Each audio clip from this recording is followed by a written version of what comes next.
मी आलो आहे रत्नागिरीतल्या गीता भवनमध्ये आणि इथं सुरू आहे मागच्या सलग 30 वर्षाप्रमाणे याही वर्षी सहारनपूरच्या लाकडी फर्निचरचा मोठा सेल। आणि मी तुम्हाला दाखवतो खरोखर किती सुंदर वस्तू आहे तिथे। प्रथमच आपण बघितलं की अंगणात आपल्याकडे झोपाळा असतो, त्यातला झोपाळा आहे। त्यानंतर या इथे हे टिपॉय आहेत आणि अप्रतिम डिझाईन आहे तो। या इथे पितळी त्याच्यावरती काम केलेलं आहे, त्याच्यावरती चक्क हे कॉर्नर टेबल्स आहेत। त्यानंतर आपण आतमध्ये इथे आलो तर आपल्याला बघायला मिळेल, हे बघा या इथे आरसा आहे। मी जरा बघून घेतो केस बीस बरोबर आहेत ना। ओ हो झकास। आणि या इथे आहे हे 4 लोकांसाठी डायनिंग टेबल। इकडे बेड आहेत, बेड आपल्या आकाराप्रमाणे इथे सगळ्या उपलब्ध आहेत। या इथे हे 4 माणसांचं डायनिंग टेबल आहे। याची सुद्धा अप्रतिम कलाकुसर आहे अगदी। म्हणजे जेवताना तुम्ही जेवणाच्या ताटाकडे बघणारच नाही, तुम्ही बघणार ही कलाकुसर। ह्या इथे 6 लोकांचं टेबल आहे। एकदम राजेशाही थाटामध्ये आपण जेवायचं असेल तर हे 6 माणसांचं टेबल आहे। या इथे पण हे बघा कसलं कलाकारी केलेली आहे बघा।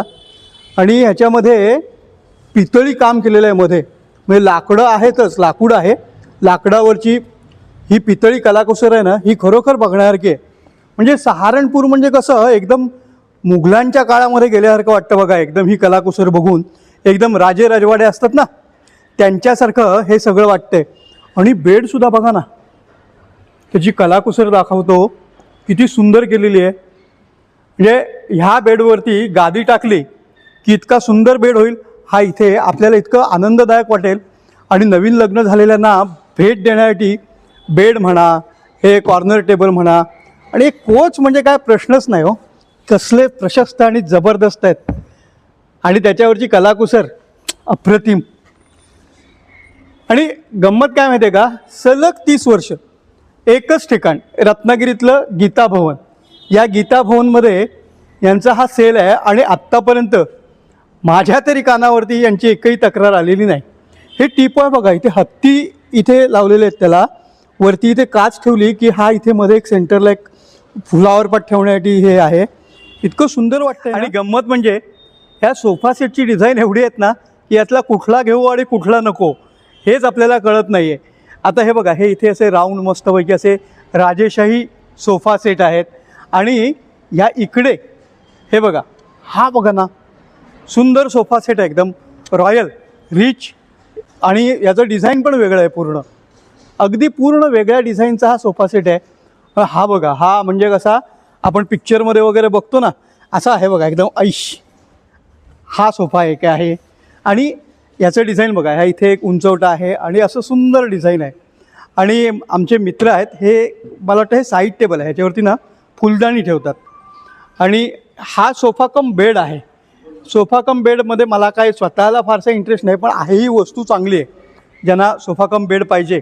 हा सुद्धा बघा, आता ह्याचा रंग वेगळा आहे आणि ह्याची डिझाईन पण वेगळी आहे। ही बाजूला असं गोल असं केलेलं आहे। आणि ही खुर्ची मला अतिशय आवडली। मी त्यांना विचारणार आहे की ही देताय का म्हणून मला विकत, बघूया। आणि हे जे आपण चौकोनी टेबल बघितलं ना त्याच्यावर ठेवायला या फुलदाण्या बघा किती आकर्षक आहेत, लाकडाच्याच आहेत आणि ह्याच्यामध्ये फुलं कसली खुलून दिसतील। आणि हे इथे काय आहे, हे ट्रे आहेत, सुंदर ट्रे आहेत, एकदम छोटे छोटे ट्रे असले तरी सुंदर आहेत। आणि ह्या आकर्षक डेकोरेटिव्ह वस्तू आहेत, आपण ह्याच्यामध्ये ठेवतो ना शोकेसमध्ये।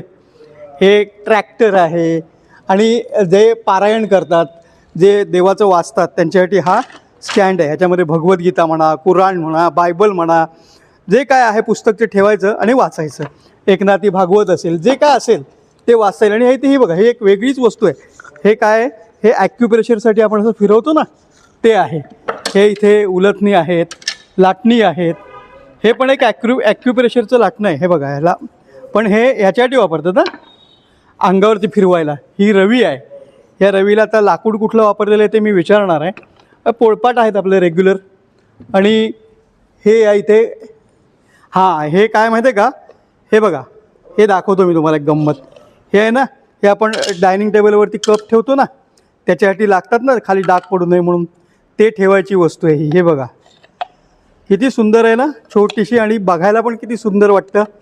हे संपूर्ण डायनिंग टेबलवरती ठेवलं आणि एक कपाच्या खाली ठेवायला काढलं तर किती सुरेख दिसेल। या खालपासून वरपर्यंत एकदम डिझाईन केलेल्या अशा फुलदाण्या आहेत, लाकडाच्या आहेत, पण बघितल्यानंतर कसल्या रॉयल वाटत आहेत. ही बघा, ह्या फुलदाणीला सर्व बाजूने एकदम मस्तपैकी त्यांनी या इथे या चकत्या वगैरे लावलेल्या आहेत. एकदम दरबारी काम वाटतं हे सगळं. आणि असली एक फुलदाणी आपल्या हॉलमध्ये असली की संपूर्ण हॉल एकदम रॉयल वाटून जाईल. इतकी सुंदर फुलदाणी, ही सुरई टाईप फुलदाणी आहे. आणि ह्याच्यावरती हे जे सोनेरी नक्षीकाम केलेलं आहे ना, हे खरोखर बघण्यासारखं आहे. यामुळे ना हा सेल मला वाटतं रत्नागिरीमध्ये दरवर्षी येण्याचं कारण हे आहे की इथल्या अप्रतिम वस्तू. आता हे मालकच आहेत इथे. नमस्कार. नमस्ते. आपण दरवर्षी रत्नागिरीमध्ये येतं? हाँ, हर साल हम आते हैं दिसंबर के महीने में. अच्छा. तो हमारे पिताजी के टाइम से 30 साल के करीब हो गए हैं. 30 साल. आपके पिताजी के टाइम से आप रत्नागिरी में आ रहे हैं? हाँ, पिताजी के टाइम से आ रहे हैं. अच्छा, कहाँ से आते हैं आप? हम सहारनपुर से आते हैं, जो हरिद्वार के पास में पड़ता है ना. ये जो आर्टिस्ट लोग हैं ना, तो उस जमाने के वहाँ पर मौजूद है, जो लकड़ी पे कार्विंग करते हैं. अच्छा. और उसको बना करके फिर पूरे इंडिया में प्रदर्शन. अभी एक बताइए मुझे, ये जो आप लकड़ी यूज करते हो ना, ये कौन सा लकड़ी है? क्योंकि आप 30 साल से आ रहे हैं. हाँ, ये शीशम की लकड़ी का इस्तेमाल करते हैं और सागवुड होता है. साग का भी होता है इसमें? साग का भी होता है, टीकवुड होता है और पाइन वुड होता है. ये सब इस्तेमाल होता है इसमें. अभी हमारा जो कोकण का हवामान है, जो हवा है हमारी, वो थोड़ी उसमें ह्यूमिडिटी ज़्यादा है. हाँ, ज़्यादा. तो इसके हिसाब से आपका लकड़ी कैसा है? क्योंकि अभी आपका पिछले साल का, उसके पिछले साल का कोई कंप्लेंट आया है क्या? नहीं, कोई कंप्लेन नहीं आता ना, क्योंकि हमारा जहाँ से ये लकड़ी आता है ना, पाइन वुड का मान लीजिए या शीशम का होता है, ये तो हाँ. पहले ही हम उसमें से निकाल लेते हैं ना, सीजन करा करके, सुखा करके सीजन बनाते करा हैं के, ना. सुखा करके. इसलिए सब कुछ ट्रीटमेंट रहता है. अब तक 30 साल से हम लोग आ रहे हैं यहाँ पर, कभी कोई किसी प्रकार का कोई कंप्लेन नहीं आता है. अच्छा. हाँ, तो सब बढ़िया तरीके का आप लकड़ी इस्तेमाल करते हो. बहुत अच्छा. और कार्विंग तो नजर में ही आ रहा जी, है. ये देखिए, सब बहुत अच्छे कारीगरों के द्वारा बनाया हुआ है ये. और इसका प्राइस आपके हिसाब से? जो हमारा प्राइस होता है ना, बेस प्राइस तो यही है कि भाई कारीगर को काम मिल जाए. और वो होता है ना कि हमारे देश की जो संस्कृति है, कार्विंग की कला है, ये कला देश के लोगों को पहुँचे, कम प्राइस में पहुँचे, और बस ये तो रोजगार भी हो गया. हाँ, और लोगों को अच्छी चीज भी मिल गई. अच्छी चीज़ भी मिल गई और सब देसी हो गया. अच्छा. Made for India, made in India. हाँ, मेड बाय इंडिया. जी, इसमें हमारे उत्तर प्रदेश की सरकार बहुत प्रोत्साहन कर रही है. अच्छा. जी, अच्छा. जी. तो अभी आपकी ये प्रदर्शनी कम सेल जो है ना, ये गीता भवन में कितने बजे से कितने बजे तक रहेगा? ये सुबह 9 बजे चालू हो जाता है और रात को 9 बजे तक चलता है.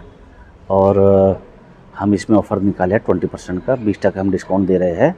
और अगर कोई आइटम, कोई कस्टमर एक से ज़्यादा आइटम खरीदते तो हम उसको 10% एक्स्ट्रा दे देते हैं. अच्छा. उसके अलावा जो हमारे पिताजी के समय का, टाइम का जो सामान दिया हुआ है, और उनको उसका कपड़ा, ये सब चीज़ें बदलनी है, पॉलिश करनी है, ये बदलनी है, ये नया ही लेना है, तो हम उसको स्कीम निकाले हैं कि आप पुराना दे सकते हैं और नया ले सकते हैं. अच्छा, तो आप जिम्मेदारी ले रहे हैं, आपके पहले वाले जो सामान आपने जो लोगों को हाँ. दिया है, उसकी जिम्मेदारी भी आप ले रहे हैं. कपड़ा बदलना, ये बदलना, सब नया लेना है तो नया लेना है, नया उसको लेना। डिस्काउंट देंगे आप. हाँ, उसको भी तो डिस्काउंट देते हैं. सुबह 9 से बजे रात 9 बजे तक हाँ. गीता भवन रत्नागिरी में जी. आपका ये प्रदर्शनी और सेल चालू रहेगा. हाँ, बिल्कुल चालू रहेगा. तर मंडळी, कशी वाटली ही प्रदर्शनी? तर रत्नागिरीकरांना मी सहज सांगेन की आपण नक्की इथे या, बघून जा, नक्कीच तुम्हाला काहीतरी पसंत पडेल. आमची जाहिरात बघितली म्हणून सांगा आणि डिस्काउंट मागा, डिस्काउंट पण मिळेल. आणि 30 वर्ष येत आहेत ही मंडळी, त्यामुळे बिंदास खरेदी करा, जुनं सामान घेऊन या, नवीन सामान घेऊन जा. धन्यवाद.